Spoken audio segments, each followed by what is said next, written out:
Hello there, welcome to Watson's Daily TV. I'm Peter Watson and I'm here with my take on two major topics in this morning's business news, distilled for you in 3 minutes. This is a cut down version of my weekday newsletter, Watson's Daily, in which I usually comment on a number of companies and themes. Can I beat the buzzer? Today I'm going to talk about Saudi Arabia and Uber Eats.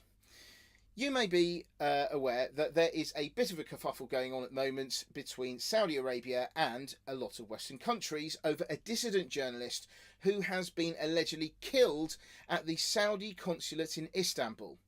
Trump is threatening punitive action against Saudi Arabia if an investigation reveals that they did murder the journalist, but then the Saudis are threatening robust retaliation. Given that Saudi Arabia is the world's biggest exporter of oil, it is going to be very difficult for anyone to implement any meaningful sanctions. One report says that it could quite easily impose a production cut that would take the oil price from $80 a barrel to over $400. This wouldn't only affect pump prices, it could cripple anything to do with road transport, so unfortunately I don't think that many countries are going to stand behind one potentially dead journalist to the detriment of hundreds of thousands of jobs and economic damage. I think that the major winner out of all this could be Turkey.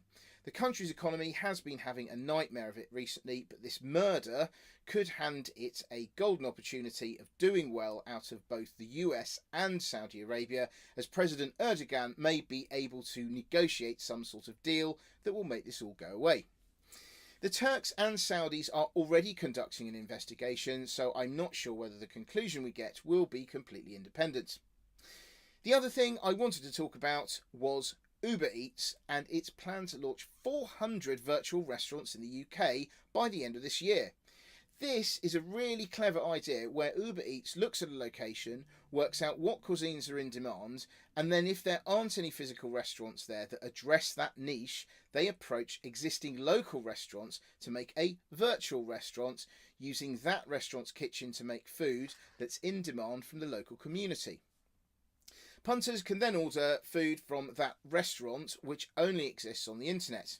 Clearly, this will only work if the restaurants in question make a decent go of it, but it gives the right ones the opportunity to develop new ideas armed with decent consumer insight. You can get more detail on these stories and more in my daily weekday blog on watsonsdaily.com. For instance, in today's edition, I talk about Germany's tricky political situation, Patisserie Valerie's survival, a big military electronics merger, and Sears filing for bankruptcy. Anyway, Watson's Daily is intended to give you the essence of the day's commercial news with opinion. You can read the whole thing in anything between 1 and 7 minutes.